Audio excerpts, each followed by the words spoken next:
Bonjour à tous, merci d'être présents pour cette assemblée générale de l'association Génération Banyuls.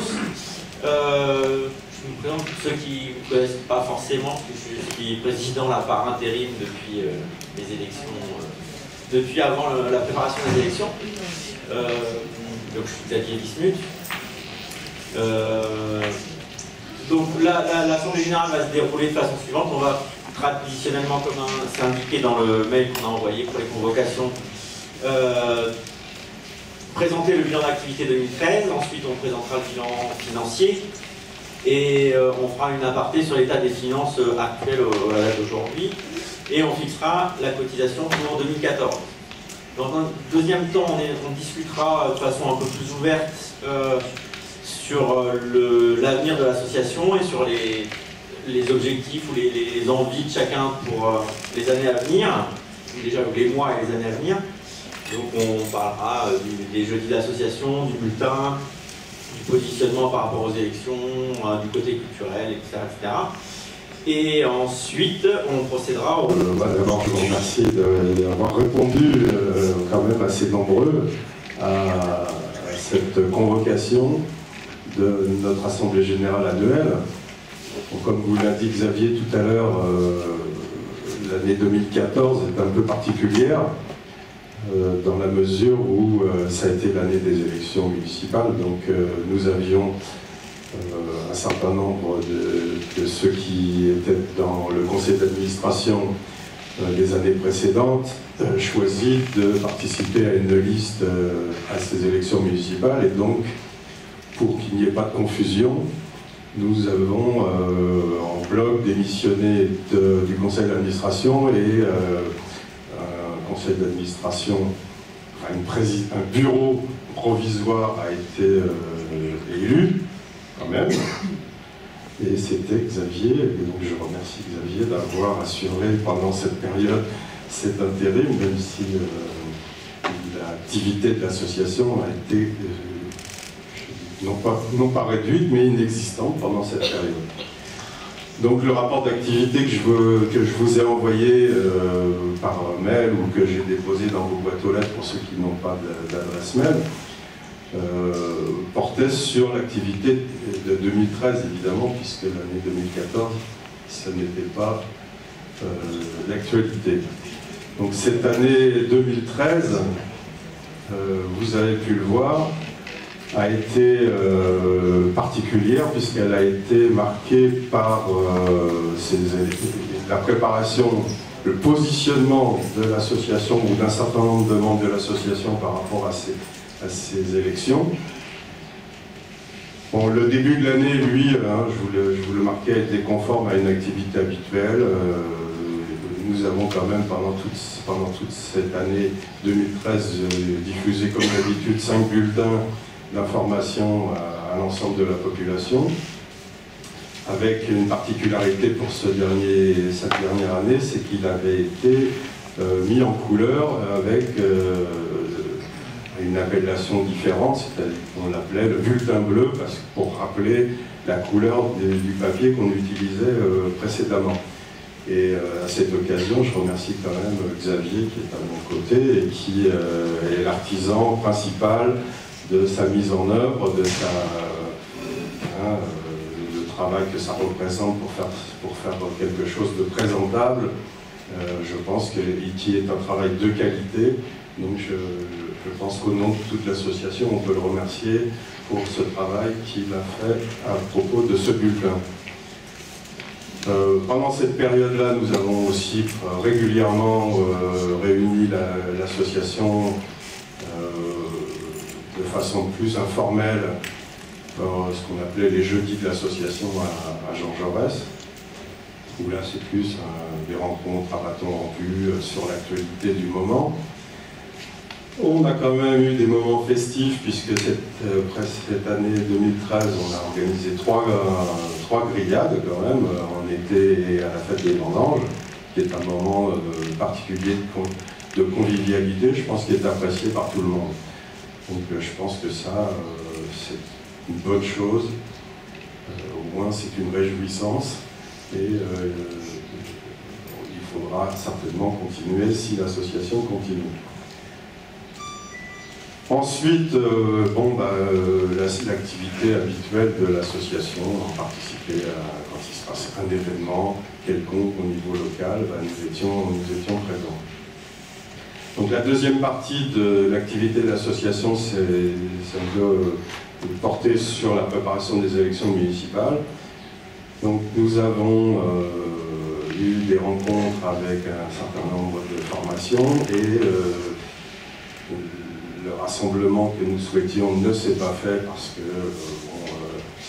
on ne va pas revenir dessus, mais il ne s'est pas fait, il ne s'est pas produit. Donc, Génération Banous a présenté une liste, vous connaissez les résultats. Donc, aujourd'hui, nous nous trouvons dans une période où il y a une nouvelle municipalité et donc nous aurons tout à l'heure, dans un deuxième temps, à discuter de l'avenir de l'association. Là, pour l'instant, voilà l'activité, je crois que j'ai résumé pour l'année 2013, j'ai peut-être oublié des choses, mais enfin,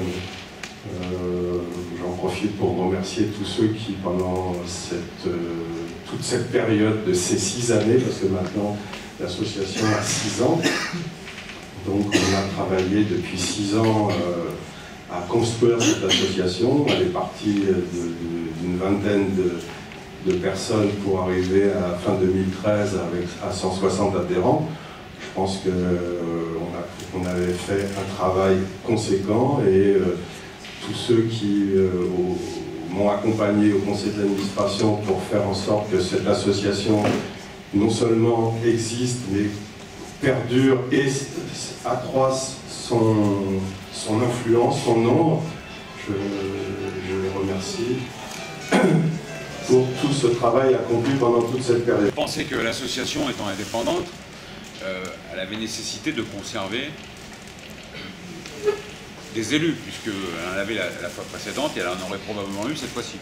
Donc, bon, maintenant les choses sont faites, évidemment, mais je pense que ça serait intéressant qu'il y ait un débat qui se mette sur cette question-là, puisque je ne sais pas si je suis seul à partager cette position, mais moi, si j'avais eu mon mot à dire, j'aurais maintenu, disons, la liste.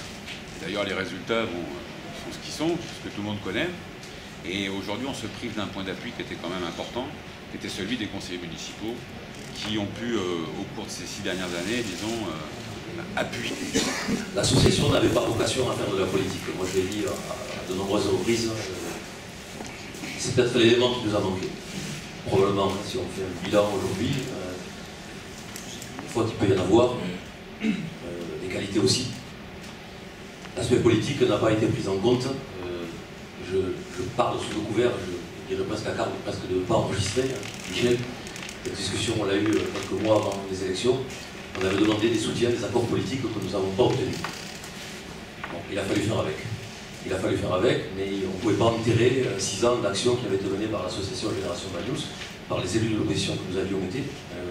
Il y avait le temps par le combat qu'on avait antérieurement mené les uns et les autres. Donc on est parti un peu en franc-tireur. Je crois que ce qui nous a manqué, c'était la dernière marche. C'était le fait de ne pas avoir cette application avec les partis politiques. Moi j'avais dit pendant un paquet d'années que l'association était garante de la liberté des uns et des autres. Donc ça veut dire qu'on avait portes et fenêtres ouvertes pour tout le monde. Mais ça n'a pas suffi. Ça n'a pas suffi. Moi je pense aujourd'hui, je ne sais pas, c'est le deuxième temps du débat, quelle destination, quelle orientation prendra l'association. Je continue à penser que dans un monde qui se politise malgré tout, même si les citoyens revendiquent leurs appartenances en termes de liberté, si on n'est pas politisé, ça ne suffit pas. Ça ne suffit pas. Après, c'est des convictions, dans quel camp on est, qu'est-ce qu'on fait, pourquoi on est là en tant qu'association. Ce n'est pas uniquement une pétorique d'expression de gens qui ont des sentiments, c'est à un moment donné de fédérer autour d'un projet commun. C'est sûrement là où on a failli. C'est là où on a failli. Moi, je ne serais pas des gens qui sont tenants de la culpabilité, de la responsabilité de la défaite par rapport aux autres. Quand on perd, on perd. On a des clivages entre la gauche et la droite, puisque là, maintenant, on peut faire de la politique. Plus que jamais, on peut faire de la politique. Plus que jamais. Ce clivage, pour moi, mon camp, je l'ai choisi. Je sais que ça peut froisser un camarade, je l'appelle camarade, il est à côté de moi. C'est que moi, je suis de gauche. Et que jamais que j'en abandonnerai mon camp, celui de la gauche. Alors peut-être que nous, à gauche, on a failli, mais on n'a pas failli nous, individuellement, on a failli collectivement. Cette réflexion, je l'ai eue un paquet de fois en me disant que il ne faut plus que ces erreurs se commettent. On l'a payé trop cher. Sur le canton de la Côte-Vermeille, on l'a payé à Banyuls, on l'a payé à Port-Vendre, et Michel, on l'a payé à Collioure. Moi, je ne serais pas le tenant de la division, sûrement pas. Mais moi, à titre personnel, Ce qui veut dire que la gauche a sûrement eu des moments d'égarement. La droite a fait son travail. Ce qui me semble aujourd'hui important, c'est de savoir comment on fédère. Comment, nous, gens de gauche, nous sommes capables d'avoir ce positionnement, parce que la droite est qui arrive aux affaires, et sur les informations que j'en ai, l'inquiétude elle est grande. Une présidence du Conseil général, ou hypothétique peut-être sur la réforme, un député, et qui pourrait venir tout simplement dans notre canton de la Côte-Vermeille quand même. Mais moi j'ai grandi avec les valeurs de la gauche, et je ne veux pas me retrouver à mon âge à enterrer tout ce que j'ai fait pendant quasiment 30 ans de militantisme pour voir arriver mes valeurs détruites. Alors Daniel, je sais ce que tu penses. Je sais aussi là où on a eu nos travers, mais s'il me reste encore une goutte de sueur ou d'énergie, je peux... On se fait massacrer parce qu'on s'est désisté, alors si on s'était maintenu, on se faisait massacrer et enterrer si besoin. Tous les mots de Banyuls. Ah ouais, l'association, non, mais la liste porte vraiment toutes les plaies de la Bible sont sur nous, souvent. Heureusement qu'on s'est désisté. L'avenir de l'association est vraiment important. Moi, je pense qu'on devrait parler de l'association. Vous avez vu sur la convocation que j'avais préparé une petite motion pour, disons, introduire la discussion pour ce nouveau cycle concernant l'activité de l'association Génération Banyuls, qui s'est construite au lendemain d'élections municipales et qui, là, a l'occasion de poursuivre son activité au lendemain d'autres échéances municipales pour défendre et promouvoir la démocratie locale. Donc, bon, j'avais écrit ça dans les termes suivants: porter un regard sur les choix effectués, réveiller la réflexion politique au sens noble du terme, c'est-à-dire celle qui se met au service de la cité, celle qui conduit chacun à se sentir concerné. Voilà les objectifs que l'association Génération Banyuls veut continuer à porter. Elle poursuivra sa communication en direction des Banyuls par l'édition de ses bulletins d'information, le bulletin bleu, et elle invite les Banyulins et les Banyulins à venir prendre à ses côtés. Le fait de ne pas s'être maintenu, la liste de Génération Banyuls ne peut pas être accusée d'avoir favorisé tel ou tel candidat, dans la mesure où le candidat battu a fait plus de voix au deuxième tour qu'il n'en pouvait espérer de par ses origines et ses soutiens naturels dits de gauche. La liste Roger Rouille, pour ne pas le nommer, la liste Medina et la liste Sanchez, à L3, faisait moins de voix que ce que Roger Rouille au deuxième tour en a fait à lui tout seul. Par contre, le candidat Jean-Michel Solé, dit de droite, a fait moins de voix lui que ce à quoi il pouvait prétendre sa liste, la liste d'Hélène Reyl et la liste de Lopez, André Lopez. Donc lui, il en a fait moins. Bon, là, ça peut s'expliquer, parce que vu l'attitude qu'avait eue Hélène Reyl entre les deux tours, il était certain qu'elle n'allait pas, avec enthousiasme, appeler à voter pour celui qui lui avait... Tous les combats qu'a mené l'association ne sont pas terminés, je pense. Donc, ça a quand même eu un avenir, l'association. Est-ce qu'on arrête parce que ça a changé de conseil municipal, de maire, etc. Non. Je crois que tout ce qu'on n'a pas atteint la première fois, il faut continuer à se battre. Ce que j'avais dit, c'est que je pense que l'association a encore un travail à faire à Banyuls, notamment pour la défense de la démocratie tout court d'ailleurs, même pas locale mais tout court. Oui, voilà, parce que je pense qu'il y a quand même encore beaucoup de travail à ce niveau-là. Et puis, si on n'était plus là, on signerait un chèque en blanc aussi à M. Solé, qui n'est pas notre but. On est là là aussi pour observer ce qu'il va faire, comme l'a dit tout à l'heure Dominique, mais on a encore notre rôle à jouer, je pense, à Banous. Donc c'est exactement ce que j'avais déjà dit un petit peu la dernière fois au conseil d'administration. Voilà. Maintenant, ce que je voudrais aussi, c'est que cette association, elle fasse envie à d'autres pour la continuer. Dire que nous avons été une équipe à l'animer, à la porter, avec nos propres idées. Je pense qu'on a donné une orientation à cette association et qu'elle devrait la garder. C'est ce que je souhaite. C'est aussi ce que Valérie a l'air de dire. Bon, et ça m'enchante. Mais je pense que les nouveaux devraient aussi saisir à leur façon, surtout à leur façon, d'autres problèmes et continuer la lutte pour cela.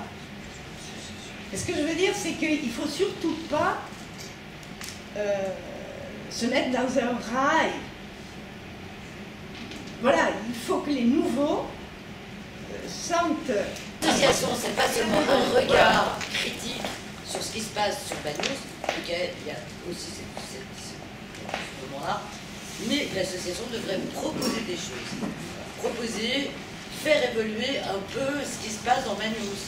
Parce que tout ce qu'on nous a proposé le maire actuel, c'est vraiment un redit de ce qui s'est passé il y a 20 ans sur Banous. Effectivement, là, il est trop tôt pour critiquer la nouvelle municipalité. On a un devoir de vigilance, un devoir de regard, un devoir de voir comment ça se passe, et puis d'en tirer les conclusions, et à ce moment-là, on aura effectivement la possibilité d'agir. Parce que pour l'instant, bon, ils sont en train de se mettre en place, voilà.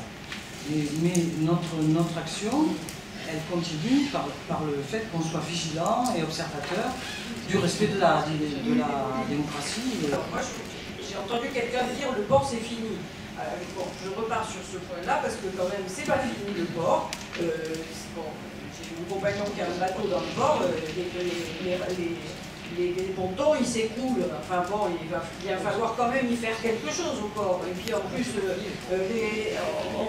les gens payent des cher, hein, c'est très cher et il n'y a aucun service et ça s'écroule. Donc il faudra bien faire quelque chose quand même, c'est pas possible de laisser comme ça. Donc là-dessus, ben, je pense que c'est un point, hein, mais bien sûr pas du tout le seul, mais il faudra bien quand même qu'il y ait quelque chose qui se passe sur le port, donc il faut rester vigilant. Aujourd'hui, le plus important c'est de savoir comment on remplit la gamelle, comment on se loge. C'est ça qui est important. La politique c'est ça. Aujourd'hui il faut quand même le savoir, et moi je ne ferai aucun blanc-seing au maire de Banous, aucun. Il a été élu sur la base d'un mécontentement, de compromission. Mais bien sûr qu'il peut faire des réunions pour les comités des fêtes, pour ce qu'il veut. Mais l'essentiel des problèmes sont là. Que va-t-il faire sur la santé? Que va-t-il faire sur le port? Sur la liquidation des services publics? Que va-t-il faire aujourd'hui sur la politique qui est en train de se droitiser et qui est en train de mener dans le mur les peuples qui souffrent? C'est ça, en termes de questions qu'on doit se poser, c'est ça. Alors on peut s'amuser, on peut réfléchir, on peut faire de l'imagination, se dire qu'on va être des forces de proposition. Non, ce qu'il faut prendre, c'est le pouvoir. Parce que le pouvoir nous est aujourd'hui capturé. Mais oui, on peut, vous pouvez. Vous allez voir ce qui va se passer. L'état de grâce va durer 1 an. Dans 1 an, on va être face à nos véritables problèmes. Désertification du canton de la Côte-Vermeille. Voilà ce qui va se passer. Voilà ce qui va se passer avec les grands dossiers. Et les grands dossiers, on va nous en rebattre les oreilles avec du replâtrage. Parce que c'est bien de ça dont il s'agit. Le festif, on supprime les feux d'artifice, d'accord? On fait des courses de Formule 1 de carriole, très bien. Quel dossier avance? Quel dossier important avance là-dedans? Rien du tout. Alors c'est sûr que l'association doit être vigilante. Mais elle doit être plus que vigilante, elle doit être active, l'association. Elle doit être active. À la rentrée, je peux le dire quasiment sous le sceau des personnels de Pierrefitte, eh bien, il y en a moins de 2 là, face à moi. On sait qu'aujourd'hui, eh bien, la délocalisation elle est quasiment entérinée. Centre-Léon Marin, suppression sans compensation. Pierrefitte, remplacement par quoi? De la masse des enfants autistes. Oui, à peu près. C'est à peu près ça. Hein, à peu près ça. Paul Rech, eh bien, on ne sait pas exactement où on va les foutre. De combien on parle là? De 500 emplois. 500 emplois. Et moi, je veux bien qu'on mette de la culture, je veux bien qu'on fasse tout un tas de choses. Mais aujourd'hui, si on ne se loge pas, si on ne travaille pas, eh bien la paupérisation, elle est déjà définitivement actée. On pourra toujours s'amuser entre nous, mais on est suffisamment intelligent pour le faire. On n'a pas besoin de l'association pour le faire. On est chacun avec le numéro de téléphone que nous adresse mail, pas moi, quelques heures, pour dire que l'on se retrouvera. Mais le combat, il est ailleurs. Le combat, il est déplacé. Et je pense que si on ne revient pas vers ce combat, on est en train de faillir. L'association avait une vocation, et je le redis, une vocation citoyenne. Peut-être que le mot politique ne vous plaît pas, mais une vocation citoyenne.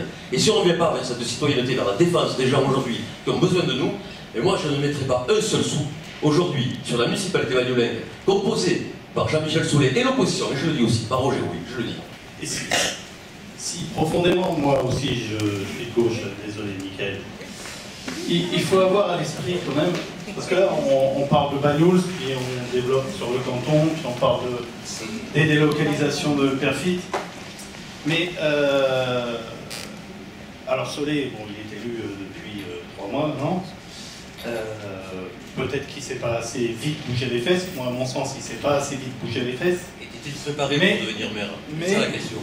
Mais il me semble que le président de la République est de gauche, que le Premier ministre est de gauche, pas de cohabitation, que le député de la circonscription est de gauche, que le conseiller général est de gauche, et que la ministre aux handicapés est de gauche.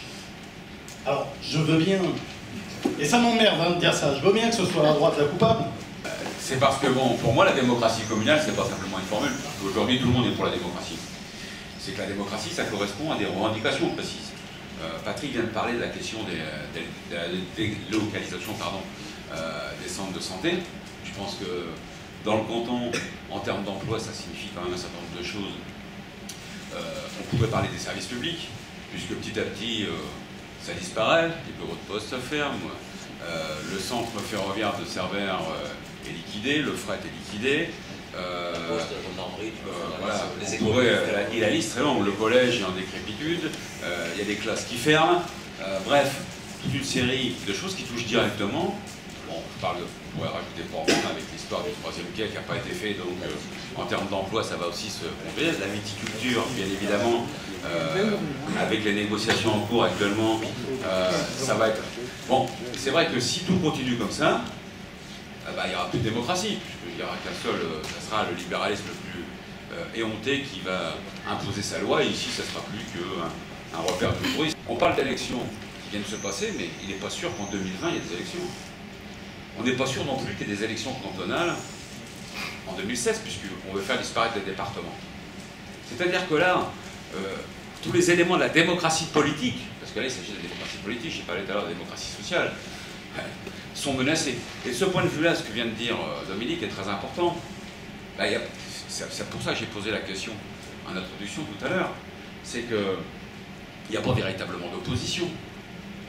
Tous les partis aujourd'hui vous appellent à voter massivement aux élections européennes. Tous se sont succédés, gauche et droite.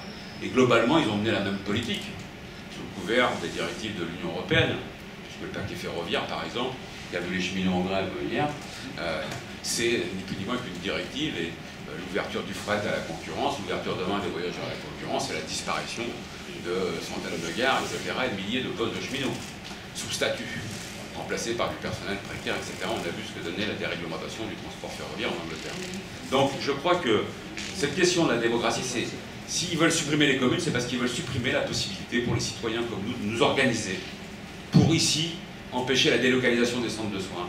Dans telle commune, empêcher la fermeture d'une classe. Bref, se battre, comme depuis des dizaines d'années, des milliers et des milliers se sont battus et continuent à se battre aujourd'hui. À m'investir un peu plus dans le conseil d'administration de l'association. Moi, j'avoue que ce qui me manque, c'est l'action. Parce que le blabla, vous l'avez dit, ça fait partie des partis politiques. Et nous, moi en tant que jeune, les partis politiques, ça ne me plaît pas parce que ça ne représente pas la démocratie. Aujourd'hui, les partis politiques, effectivement, à l'origine, que ce soit le Parti Socialiste, l'UMP, les autres, il est évident qu'ils servaient le peuple au départ. Aujourd'hui, ils servent leurs propres intérêts, sans parler ensuite de la tâche de leurs dirigeants, des casseroles qui traînent derrière. Quand moi, je vais adhérer au Parti Socialiste, je vais avoir l'image d'un jeune, effectivement, qui adhère à ce parti, mais qui est taché par ce qu'a fait Hollande, par ce qu'a fait notre ami coureur de jupons aux États-Unis, etc., etc.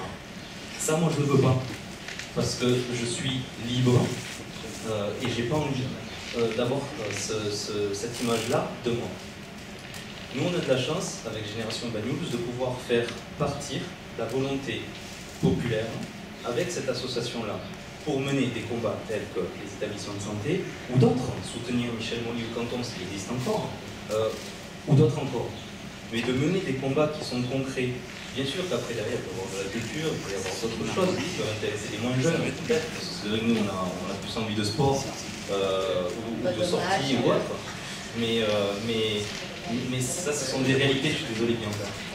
Les jeunes, ils ont besoin de combat. Si tu les amènes pas au combat, avec rapport à tout ce qui a été dit là, par rapport au rôle dont tu parlais, Nicolas, des jeunes entre guillemets dans l'association, effectivement, je pense qu'il y a un certain nombre de choses qui doivent rester le fond de l'association. On a discuté sur les engagements, les luttes, etc. Et le travail qu'on aurait à faire, je pense, c'est de justement trouver peut-être des nouveaux moyens, enfin utiliser les outils qu'on a commencé à mettre qui ont commencé à être mis en place par Génération Banyuls jusqu'à maintenant, les développer et les travailler peut-être de façon différente pour arriver à ce dont je parlais au niveau des luttes, au niveau des actions culturelles et au niveau des engagements politiques, pour arriver à faire une synthèse de tout ça en ayant des outils, en utilisant les outils qu'on peut avoir, le bulletin, le site, des actions. Il y a un certain nombre de choses qu'on peut réorienter, qu'on peut refaire de façon différente pour pas effectivement qu'on tombe dans la continuité, la routine, le rail dont parlait Michel tout à l'heure, et en même temps ça laisse une liberté et une imagination dont parlait aussi Bianca d'une certaine façon dans les actions qui sont possibles, qui ne sont pas que culturelles, et on peut peut-être faire des choses différemment au niveau des luttes, au niveau des actions politiques. Enfin, voilà, peut-être que le premier travail de l'association serait d'essayer de rechercher des nouveaux outils pour essayer de relancer un certain nombre d'idées, un certain nombre de façons de faire et un certain nombre et retrouver enfin, je sais pas comment le dire. Isabelle, Bernard, Bianca, Karine, Mazet, Manu, Ortiz, Anouk, qui est ce soir sur le secrétariat, vous avez vu, elle est au taquet là.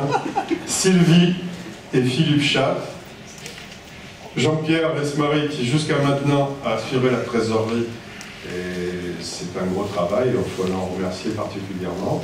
Parce que ça, mais c'est du boulot, il faut faire tenir les comptes, il faut aller à la banque, revenir de la banque, aller porter des chèques, ramener de l'argent liquide, etc.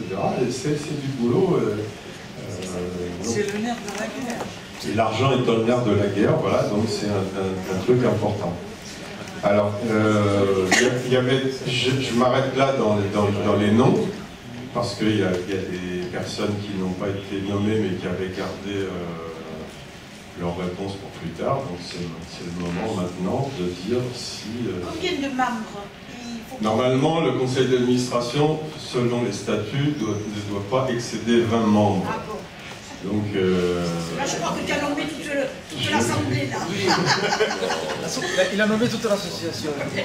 Non, j'ai retiré Georges, parce que Georges, il est président du GCB, il a beaucoup de travail là-bas, la situation de la viticulture n'est pas facile, et toute son attention doit être concentrée sur sa cave, mais je pense que ça, c'est du formalisme. Quand on aura besoin de lui, on l'invitera. Oui, quand il faudra faire griller, par exemple. Patrick, je ne t'ai pas nommé, mais tu restes avec nous. Hein, voilà. Ah oui, non mais... Je ne suis pas jour de cotisation, mais je vais la payer tout de suite. Bon, est-ce qu'il y a d'autres candidatures? Nicolas, oui, il n'était pas présent, je n'étais pas nommé parce que je ne t'ai pas posé la question personnellement. Et je n'ai pas nommé Marie-Jo, je me suis arrêté en route alors. T'es sûr que t'as pas plus de vin là? Il y avait Jean-Claude Pérez qui n'est pas là parce qu'il est en vacances, souvent en vacances. Marie-Jo, c'est Michel, merci de ta présence. J'ai dit Anouk, et puis après j'ai repris. Donc Nicolas, volontiers. Est-ce qu'il y a quelqu'un d'autre? Bon, donc je soumets cette liste. Alors je vous précise, peu importe, on triera après. Je vous soumets cette liste hein, que j'ai nommé, plus les gens qui se sont rajoutés là, seront membres du conseil d'administration. Si formellement il faut 20 pour la préfecture, on n'en mettra que 20 et puis c'est bon. Mais c'est bien qu'il y en ait plus parce que on peut, si on travaille en équipe avec une répartition des tâches un peu plus large que celle qu'on avait avant, ça sera bien. Donc le conseil d'administration, lui, élira en son sein un bureau avec président, vice-président et tout le Bataclan. Donc vous en saurez ça quand on aura fait notre propre réunion. Donc qui est pour la liste que je viens de nommer? Le manifeste en levant la main. Merci. Qui est contre? Maurice?